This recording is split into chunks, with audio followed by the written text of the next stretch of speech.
দুবার আমার পিসিওডি ছিল, আমার বিয়ের আগে পিসিওডি ছিল।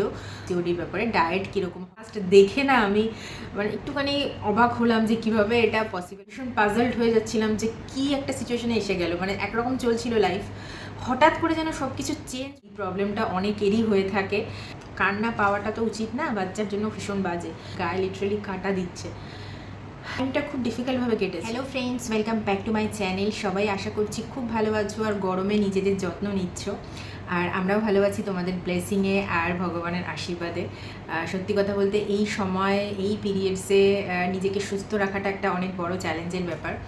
আজকের ভিডিওটা স্পেশালি তাদের জন্য যারা লাইফে প্রেগন্যান্সি চাইছো, মানে মা হতে চাইছো, বা কোনো কারণে হয়তো সেই মা হওয়ার সৌভাগ্যটা কোনো কারণে হচ্ছে না লাইফে।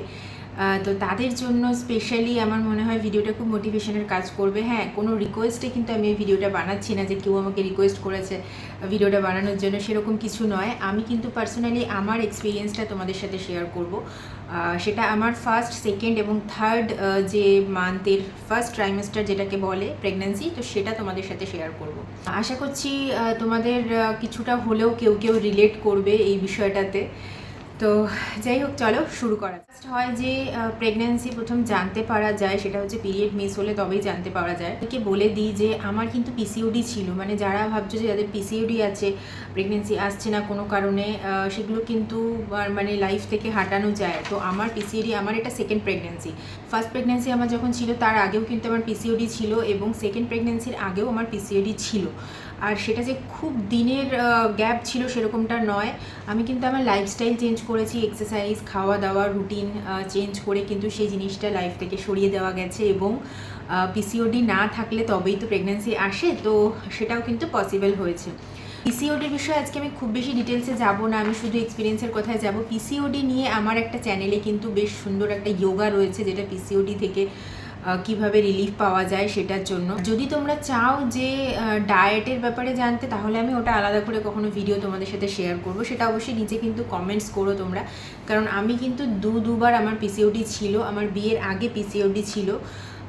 তো এই জিনিসটা আমি কিন্তু অনেক ফিল করেছি পিসিওডির ব্যাপারটা। তো ওই জন্য যদি তোমরা কেউ চাও পার্সোনালি আমাকে কমেন্টস করতে পারো, আমি কমেন্টস দেখে নিশ্চয়ই তার উপর একটা ভিডিও করবো যে পিসিওডির ব্যাপারে ডায়েট কীরকম হওয়া উচিত। 11th অক্টোবর আমার পিরিয়ডস হয়েছিল, তারপরে নভেম্বর যখন আসলো, নভেম্বর মাসে কিন্তু আমার পিরিয়ডস হয়নি। তো সেটা যখন গ্যাপটা হলো, সেই সময় আমার 10 ডেজের একটা গ্যাপ হয়ে গেছিলো। তো আমি ভাবছিলাম যে হতে পারে পিসিওডি আছে। তার আগের বছর অ্যানুয়াল হেলথ চেকআপে পিসিওডি ধরা পড়েছিল ভালোই মতনই। তো সেটাই আমি ভাবছিলাম যে হতে পারে সে কারণে হয়তো মিস হয়ে গেছে। 10 ডেজ হয়ে যাওয়ার পর আমার একটু কীরকম একটু ফিল হচ্ছিল যে না, এবার একটু চেক করে দেখা যাক যে কি ব্যাপার, হচ্ছে না কেন বা। তো ঘরে একটা ছিল প্রেগন্যান্সি কিট, তো সেটা কিন্তু এক্সপায়ার ছিল। তো সেই এক্সপায়ার প্রেগন্যান্সি কিট দিয়ে আমি টেস্ট করি। টেস্ট 5:30 মতো বাজে তখন। তো সেই সময় আমি টেস্ট করি। তার আগে অনেক দিন ধরে একটা গ্যাপ হয়ে যাচ্ছিলো, মানে ভুলে যাচ্ছিলাম সকালবেলা টেস্ট করব করে। তো যাই হোক, ফাইনালি টেস্টটা করেছিলাম। করাতে যেরকমটা হয় যে 2টো দাগ দেখিয়েছে। তো সেটা জাস্ট দেখে না আমি মানে একটুখানি অবাক হলাম যে কিভাবে এটা পসিবল হলো। অ্যাকচুয়ালি সেকেন্ড বেবির জন্য আমরা ভাবছিলাম না, সেটা বলবো না, ভাবছিলাম যাতে করে আমাদের আরেকটা ইস্যু আসে, আরেকটা বেবি আসে, যাতে করে ঋদ্ধির সাথে খেলাধুলা, ওর সাথে একটা ভালো বন্ডিং তৈরি হয়, দুজনের একটা আলাদা জগৎ তৈরি হয়। তো আজকাল তো আমরা সবাই সিঙ্গেল হয়ে গেছি, মানে নেক্সট জেনারেশন বলছি, আমরা 3 বোন, বাট এই জেনারেশনটা কিন্তু সবাই একা। তো সে কারণে ভেবেছিলাম যে হ্যাঁ, একটা হলে তো ভালোই হয়, কিন্তু সেই সাহসটা হয়ে উঠছিল না। কারণ এক তো ট্রান্সফারেবল জব, দ্বিতীয়ত সবটা নিজেকে সামলানো, মানে আমি আমার মেয়েকে স্কুলে নিয়ে যাওয়া, তারপর বাজার করা, এভরিথিং সবটা নিজেকে সামলাতে হয়। আর এটা মানে দেখো, গর্ব করার কোনো কথা না যে নিজেকে সামলাতে হয়, কারণ আজকালকার দিনে সবাই কিন্তু ওই সিঙ্গেল, মানে হাজব্যান্ড ওয়াইফ বাচ্চা, তো কিছু করার নেই, নিজেকেই করতে হবে, কে করবে। তো সেইগুলোর ব্যাপার কারণে কিন্তু একটা ভয় কাজ করছিল। যাই হোক, আলটিমেটলি ভগবান দিয়েছে দায়িত্ব। তো এক্সপায়ার কিট কী জানি হতে পারে, তো ঠিকঠাক নাও হতে পারে। 2-4 দিন বাদে মিস্টার পলকে বললাম তুমি একটা কিট নিয়ে আসো, নিয়ে এসে তারপরে ওটাতে আবার টেস্ট করে দেখা যাক। তো তারপরে যাই হোক ওটা নিয়ে আসলো, কিটটা নিয়ে এসে সেটাতে টেস্ট করলাম। 2টো কিট, মানে টোটাল 3টে কিট আমি ইউজ করেছি বাড়িতে।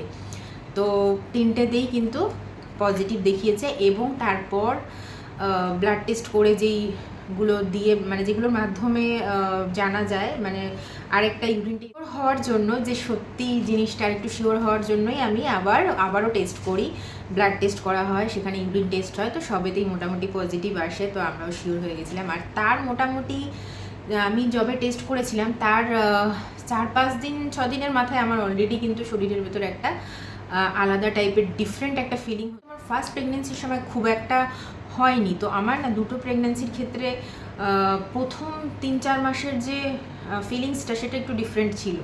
তবে এখন আমার 8 মান্থ চলছে, 8 মান্থে বসে কিন্তু আমি ভিডিওটা বানাচ্ছি তোমাদের জন্য। তো এখন কিন্তু আমার সেই প্রবলেমগুলো কোনোটাই নেই। এখন যেগুলো নর্মাল যেগুলো হয়ে থাকে যে একটু হাঁপিয়ে যাওয়া, তারপরে দাঁড়িয়ে থাকলে পিঠে ব্যথা করা, এই সমস্তগুলো তো আছে, বাট ওই সময়ের এক্সপিরিয়েন্সটা একটু ডিফারেন্ট ছিল। কি বলবো, ফার্স্ট ট্রাইমেস্টারটা আমার সেকেন্ড প্রেগনেন্সির ক্ষেত্রে ভীষণ পেইনফুল ছিল। সেটার কারণ হচ্ছে গিয়ে এক তো আমার মেয়ে, তাকে নিয়ে আমাকে সেই সময় স্কুল যাওয়া এবং মিস্টার পলের টিফিন বানানো, রিদ্ধির টিফিন বানানো, সবটা আমাকে তখন করতে হতো। আর অলরেডি আমার কিন্তু নজিয়া চালু হয়ে গেছিলো, যেটা হয়ে থাকে এই সময়, আর খুব ফাস্টলি চালু হয়েছিল আমার নজিয়ার ব্যাপারটা। তো সেটার স্মেল লাগা, তারপর সব কিছু মিলিয়ে মিশিয়ে না মানে আমি লিটারালি আমার মানে ভীষণ পাজলড হয়ে যাচ্ছিলাম যে কি একটা সিচুয়েশনে এসে গেল। মানে একরকম চলছিল লাইফ, হঠাৎ করে যেন সব কিছু চেঞ্জ হয়ে গেল। তো সেই জিনিসটাকে অ্যাকসেপ্ট করা, সব কিছু মানে জাস্ট কী বলবো, মানে তোমাদেরকে বলছি ঠিক, মানে সেই ফিলিংসটা যে কীরকম ছিল সেটা ওই একমাত্র ফিল করলে বোঝা যায়। এটা না আমার প্রচণ্ড মর্নিং সিকনেস হতো, আর সকালবেলা উঠলে আমার কিচ্ছু ভালো লাগতো না, মানে না কিছু খাওয়া, না কিছু স্মেল নেওয়া, এতটাই মানে ডিফিকাল্ট ছিল না কি বলবো। আর তারপরে মেয়েকে রেডি করে দেওয়া স্কুলের জন্য, ওর এক্সাম তার 2 মাস পরেই ওর ফাইনাল এক্সাম।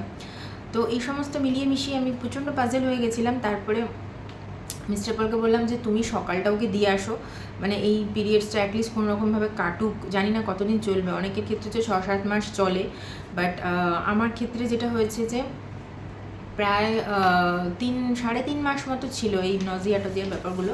সময় প্রচুর ইউটিউব ভিডিও দেখেছি, যেটা আমি ফার্স্ট প্রেগনেন্সির সময় কিন্তু এত দেখিনি, যে কারণেই কিন্তু আজকের এই ভিডিওটা তোমাদের সাথে শেয়ার করা। তখন তো আমার কোনো ইউটিউব চ্যানেল ছিল না, ভিডিও বানাতাম না, তো যাই হোক ওই কারণেই কিন্তু শেয়ার করা যে আই থিঙ্ক মানে আমার খুব কাজে এসেছিলো সেই ভিডিওগুলো, যেগুলো আমি দেখেছি।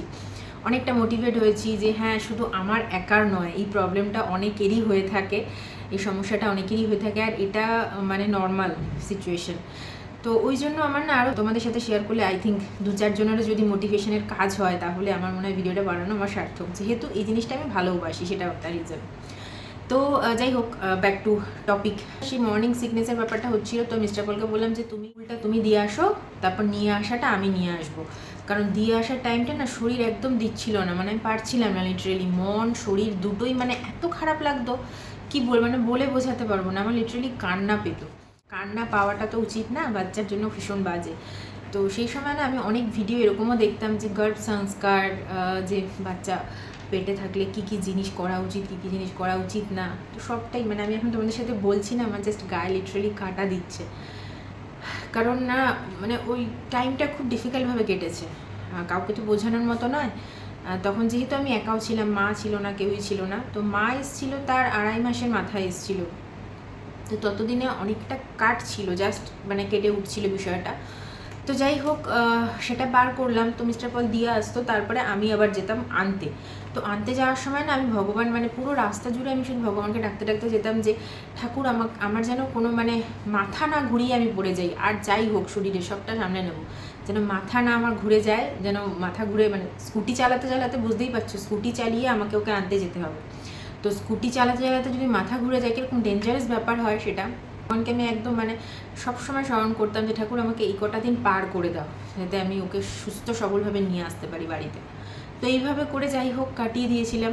তারপরে তো কলকাতায় গেছিলাম ফার্স্ট আমার চেক আপ করাতে, ওই 2 মাসের মাথায় কলকাতায় গেছিলাম। কলকাতায় অ্যাকচুয়ালি একটা বিয়েবাড়ি অ্যাটেন্ড করার ছিল, আমার পিসি শাশুড়ির ছেলের বিয়ে, তো সেই বিয়েটা অ্যাটেন্ড করার ছিল, আর তার সাথে একবারে ডক্টর ভিজিটও ছিল, তো দুটোই একসাথে করে নেওয়া হয়েছিল।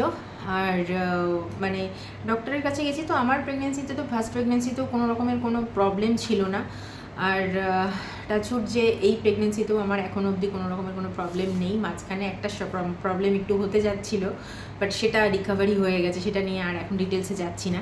এই জন্য ডাক্তারও দেখলো, দেখে রেখে সব কিছু বললো ঠিক আছে, খাওয়া দাওয়াগুলো নর্মাল যেটা পছন্দ হয় সেটাই খাও। কিন্তু পছন্দ বলতে সেই সময় কিছুই ভালো লাগতো না খেতে, মানে ননভেজ আইটেম চিন্তা করলে আমার লিটারেলি মানে উল্টি চলে আসতো।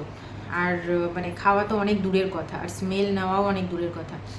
তো ভেজ আইটেম কোনো রকম আমি খেতে পারছিলাম, তো এইরকম ছিল আর কি। তো ডাক্তারকে বললো এটা তো নর্মাল, কিছু করার নেই, এটা এক একজনের এক এক রকম হয়, এই জিনিসটা অনেকের অনেক দিন অবধি গড়াতে পারে। পরে তো বিয়েবাড়ি অ্যাটেন্ড করলাম, মানে বিয়েবাড়ি যাওয়া মানে আমার যেন টর্চার লাগছিল। বিয়েবাড়ির ওই খাওয়া দাওয়ার স্মেল মানে জাস্ট আমি নিতে পারছিলাম না। শুধুমাত্র লাস্ট বিয়েবাড়িতে আমি ফুচকাটা খেয়েছিলাম। তো যাই হোক, এভাবে করে কাটিয়ে নিয়ে এবারে আমরা ব্যাক করবো পুরুলিয়া। তো পুরুলিয়া আমরা আছি গুজরাটে। তো পুরুলিয়া ব্যাক করার দিন আমার অ্যাকচুয়ালি সেদিন ছিল বার্থডে। তো মিস্টার পল আমার বার্থডেতে একটা মানে সারপ্রাইজ দেওয়ার জন্য আর কি দুর্গাপুরে আমরা মাঝে মধ্যে পিয়ারলেস ইনে যাই, যারা তোমরা জানবে দুর্গাপুরে পিয়ারলেস ইন। তো সেখানে গিয়ে মানে আমি জানি না যে কী প্ল্যান করেছে না করেছে। তো মাঝখানে এবারে যেই ব্যাক করে পিয়ারলেস ইনে দাঁড়ালো, আমি ভাবলাম যে কী ব্যাপার, এখানে কেন ঢুকছো? ও না, যাই একটুখানি ঘুরে আসি, একটু খাওয়া দাওয়া করবো। আমি ঠিক আছে।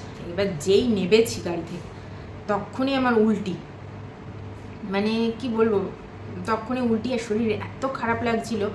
জাস্ট পিয়ারলেস ইনে এন্ট্রি করেছি, আর ও মানে যা প্রসিডিওর থাকে হোটেলে এন্ট্রি করার, তো সেগুলো করে নিয়েছে। করে নেওয়ার পর এবারে আমি বুঝতে পারলাম যে কিছু একটা সারপ্রাইজ বাবু প্ল্যান করছে, আর একদিন স্টে করবে, সেটাও বুঝলাম। গিয়ে দেখলাম বেলুন টেলুন ফুলিয়ে বেশ সুন্দর করে কেক রেডি করে রেখেছে সারপ্রাইজ দেওয়ার জন্য। আর আমার তো তখন চেহারার অবস্থা এতটাই খারাপ, মানে কি বলবো, মানে আমাকে দেখলে সেই ফটো বা ভিডিও আমি যদি এটাতে পারি শেয়ার করবো তোমাদের সাথে, দেখলে তোমরা বুঝবে যে কীরকম ছিলাম সেই সময়টা। যাই হোক, তো কেক কাটা হলো, কেক খাওয়া হলো। তারপর আমার পছন্দের ইলিশ মাছ, যেটা আমি এত ভালোবাসি, সেই মাছটা রেখেছে, মানে 3 পিস ভাজা, 3 পিস আলাদা করে একটা প্রিপারেশন ছিল, 6 পিস মাছ রেখেছে। আর সেটা ছিল আনসিজনে ইলিশ মাছ, ডিসেম্বর মাস, বুঝতে পারছো ইলিশ মাছের দামও অনেক।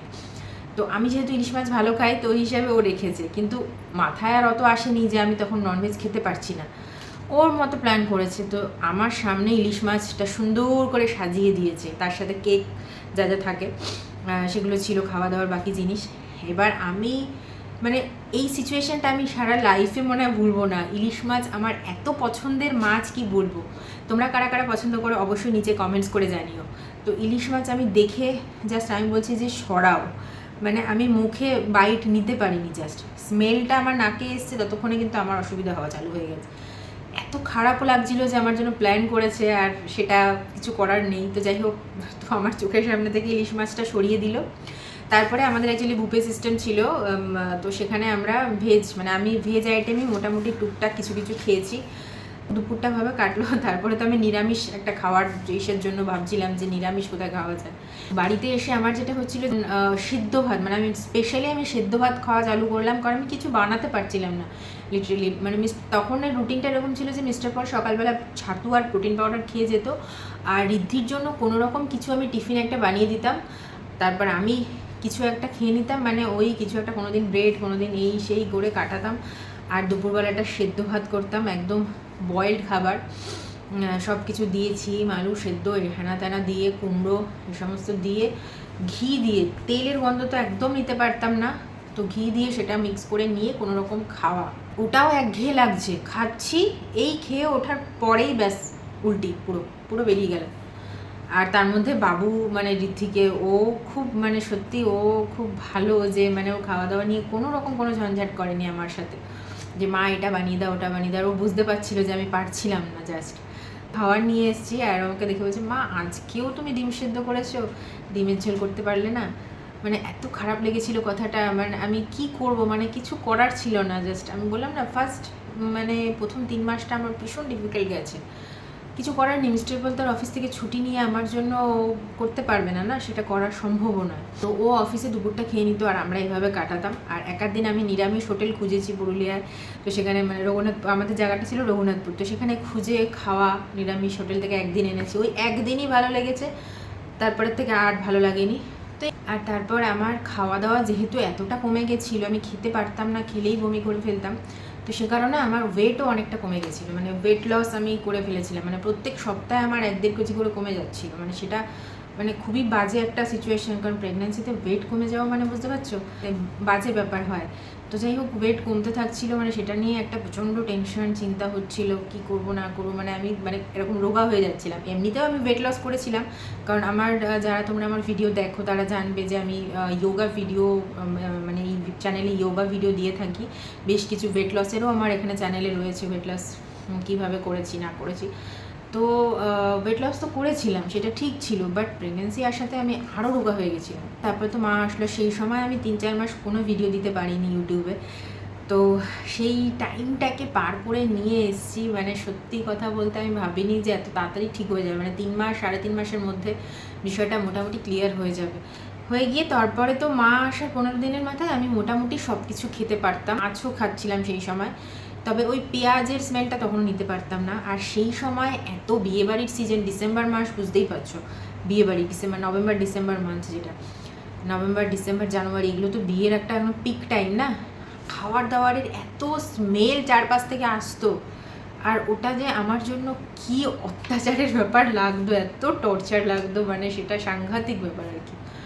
তো সেইগুলোকে নিয়ে কাটিয়ে নিয়ে ফাইনালি এখন 3rd ট্রাইমাস্টারে চলে এসেছি ভগবানের আশীর্বাদে অনেক। আমি ওই টাইমে কী কী খেতাম সেটা তোমাদেরকে একটু বলে দিই, তাহলে আই থিঙ্ক সুবিধা হবে। সকালটা আমার বেশিরভাগ দিনই ওই কলা খেতাম, কখনো ছাতু প্রোটিন পাউডার মিক্স করে ওটা একটা শেক বানিয়ে, তো খেয়ে কোনো দিন বেরিয়ে যেত, কোনো দিন থাকতো পেটে। তারপর দুপুরবেলাটা তো ওরকম সেদ্ধ চলতো, আর ফ্রুটস খেতাম। ফ্রুটস আমার একদম পছন্দ ছিল না, কিন্তু যাই হোক সেই টাইমটা আমি ফ্রুটসটা খেতে পারতাম, লেবু অরেঞ্জ টরেঞ্জ মিলিয়ে মিশিয়ে এগুলো আর কি খেতাম।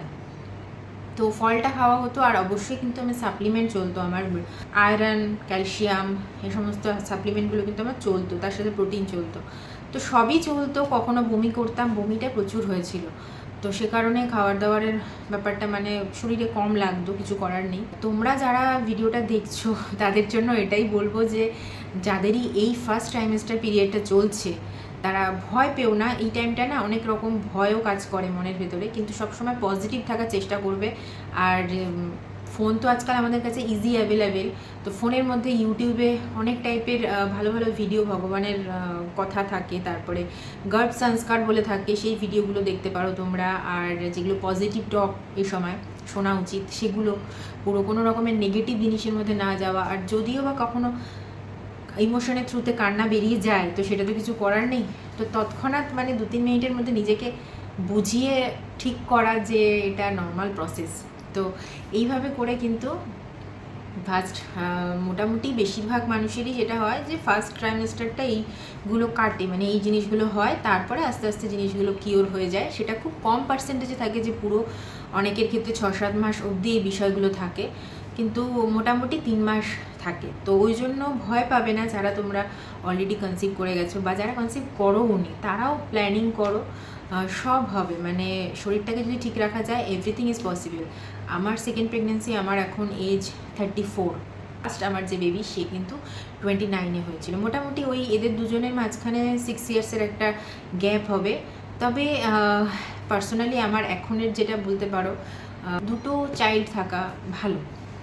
এবারে তারপর তো যার যার নিজস্ব ব্যাপার, যে যেভাবে তার ফ্যামিলিকে চালাবে, ফাইন্যান্সের ব্যাপার থাকে, সব কিছু মিলিয়ে মিশিয়ে তো সব কিছু না ম্যানেজ হয়ে যায়, কিন্তু ওই সময়টা চলে গেলে আর আসে না। অনেকেরই কিন্তু আমি অনেকের সাথে কথা, মানে এটাও তোমাদের সাথে আমি একটু শেয়ার করে দিচ্ছি, অনেকের সাথেই না আমি কথা বলেছি যাদের একটা বেবি অত বড় হয়ে গেছে, তারা ভেবেছিল যে একটা ভেবেছিল চিন্তা, মানে এখন কথায় বোঝা যায়। তো ওই জন্য আমার মনে হয় যদি ভাবনার কোথাও আসে তাহলে সেটাকে অ্যাপ্লাই করা আর কি, এটাই বলার আছে। আশা করব আমার ফার্স্ট ট্রাইমেস্টারের এক্সপিরিয়েন্স যতটা আমি বলতে পেরেছি, একটা ভিডিও তো অনেক লং হয়ে যায়, দেখো অনেক ইনফরমেশান দিয়ে মাথা হেজি করে লাভ নেই, মোটামুটি একটু তোমাদের সাথে শেয়ার করলাম। আশা করি যারা দেখছো ভিডিওটা কিছুটা হলেও তাদের কাজে লাগবে। তোমাদের কোথাও কাজে লাগে বা তোমাদের নিজস্ব কিছু এক্সপিরিয়েন্স থেকে থাকে বলার মতো, তাহলে অবশ্যই কিন্তু আমাকে কমেন্ট সেকশানে জানিও, আই থিঙ্ক আমারও কাজে আসবে। আর তোমরা আরও কী টাইপের ভিডিও দেখতে চাও আমার এই চ্যানেলে, সেটা তোমরা অবশ্যই কমেন্টস করে জানিও। আমি তো লাইফস্টাইল ভিডিও বানাই, সব রকমই বানাই আমি এখানে, শপিং থেকে শুরু করে আমার এক্সারসাইজ, যোগা, লাইফস্টাইল, আর এখন তো আমি দুজনের মা, মানে আসছে আরেকজন, তো সেগুলো সবটাই থাকবে এই চ্যানেলে। চলো আজকের মতো আসি, আর ততক্ষণের জন্য খুব ভালো থেকো। যদি ভিডিওটা ভালো লাগে তাহলে অবশ্যই করে লাইক করে দিই, চ্যানেলটাকে শেয়ার করতে পারো আমাদের ফ্রেন্ডস ফ্যামিলির সাথে, আর চ্যানেলটাকে সাবস্ক্রাইব করে আমার পাশে থাকতে পারো। দেখা হচ্ছে নেক্সট ভিডিওতে। বাই।